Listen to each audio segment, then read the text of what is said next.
ข้างเจอะหมากเล็บแมวไทยเขาอื่นแต่ว่าไทยภาคกลางอื่นหมากยังบ่ครับกบใหญ่ๆเลย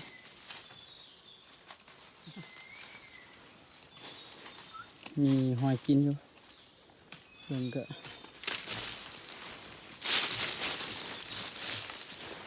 ขึ้นมาเบิ่งจะซื้อพอเบิ่งหนึ่งก็จะขึ้นไปเบิ่งหมากมีเทิงอีก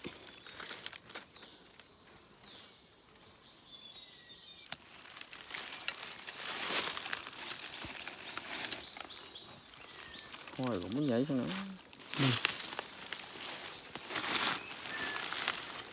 chỉ phục bơ thôi đấy anh ấy có cái gì đây đó หอยกินthấy gì đó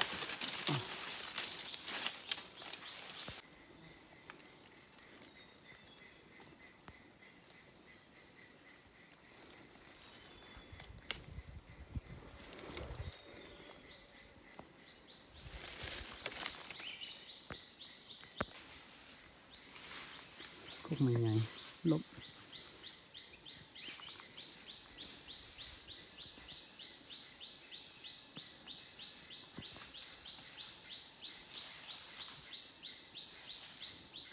เรากำลังขึ้น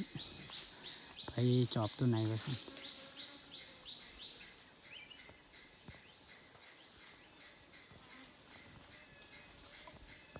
โอเคเนาะตอนนี้เขาก็ฮอตแล้วเด้อพวกมากันมักซานเบเนาะไทยเขาอื่นนะแต่ว่าไทยภาคกลางเขาอื่นจะได้บุกอะ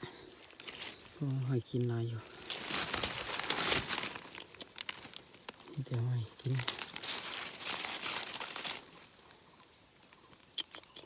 ใหม่ๆเลยนี่เนาะต้นมัน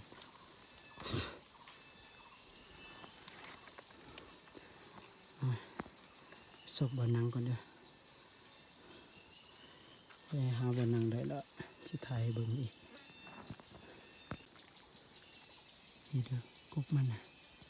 เป็นลายเต็มเลยก็เสียงตัวฟันหงยีลุงนะ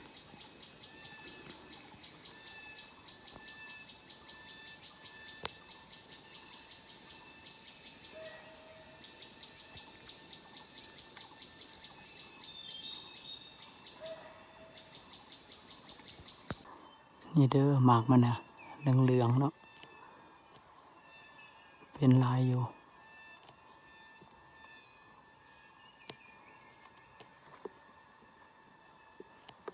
เอาเป็นจะได้ก็เบิ่งไปนำกันเด้อว่ามันนี่สิมานบ่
เอากะสบายดีเด้อมื้อนี้มื้อที่2เนาะมื้อบ้านเฮาไปมันบ่มีตัวหยังเข้าเลยมีแต่ตัวเล่น2-3ตัวแล้วก็มื้อนี้ขึ้นมาซอกเบิ่งมันมาเงาะป่าเนาะเห็นกกหนึงอยู่แคมห้วยนี่แคมห้วยน้อยๆนี่หอยกินก็คือว่าหลายอยู่แต่บ่ฮู้ว่าสิแม่นตัวหยังกินเนาะ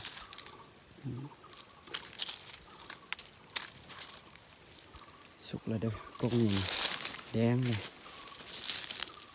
เนาะหาก็หอยใหม่ๆ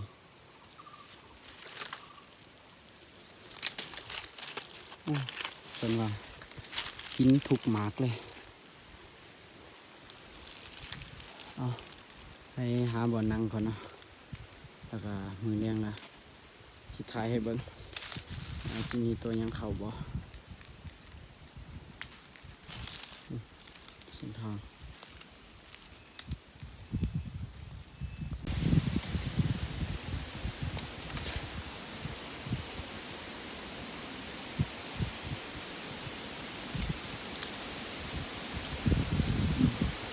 โคตรหวานเลย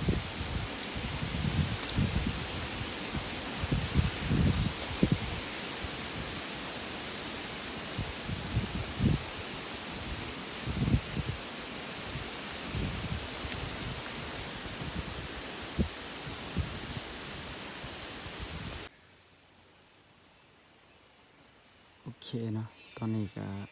ได้บ่อนั่งแล้วเนาะก็บ่ไกลปานใดประมาณ15 เมตรนี่แหละ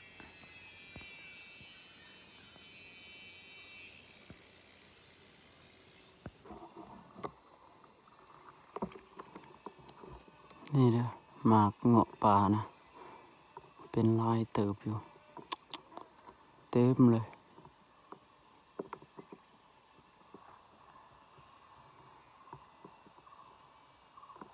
จะได้ก็ติดตามไปนำกันเด้อว่ามื้อนี้สิมานหรือบ่เนาะ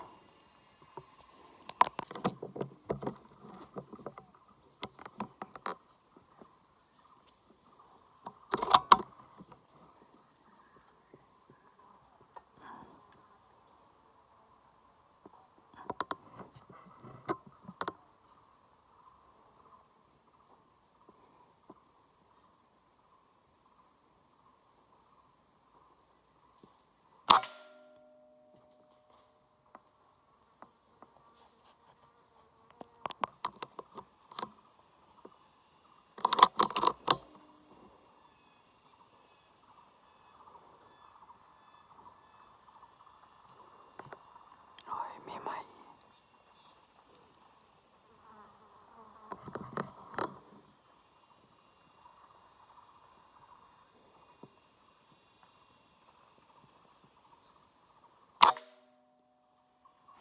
เรียบร้อยไม่บัง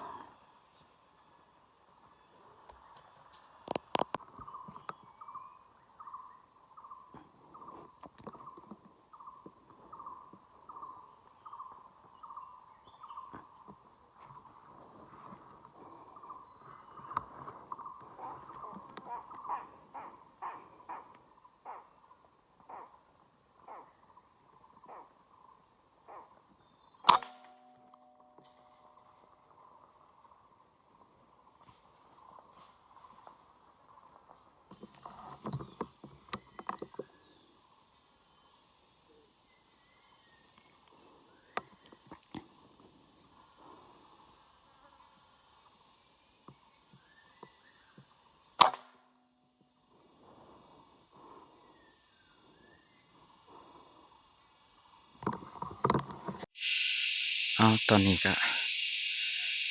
เตรียมสิกลับแล้วเด้อเพราะว่าบ่มีตัวหยังเข้าละตัวเล่นตัวหยังก็บ่เห็นเข้าแต่2ตัวมื้อเช้านี้เนาะมื้อแรงนี่เดี๋ยวนี้ก็6:30ละมีตัวหยังเข้าลงไปเก็บหอกไปเก็บตัวเล่นแล้วก็สิกลับละ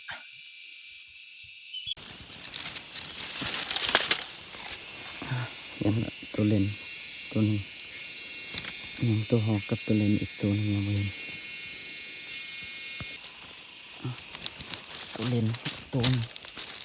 โอ้หมดสมเต็มเลย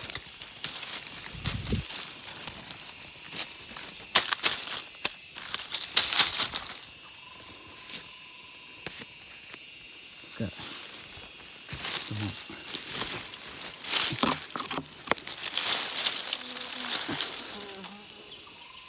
ตัวใหญ่อยู่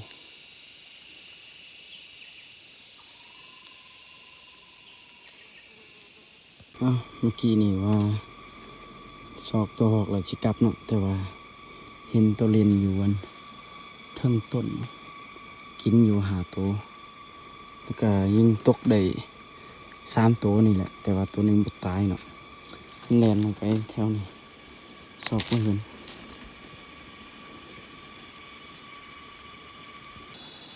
เอาสรุปผลงานมื้อนี้เนาะตัวเลน4 ตัวตัวนกตัวหนึงแล้วก็ตัวหอกแดงอะมือบ้านนี่ได้แต่ตัวเลน3 ตัวเนาะ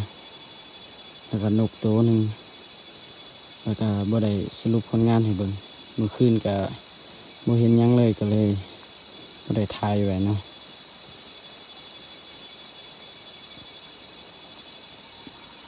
มื้อนี้ก็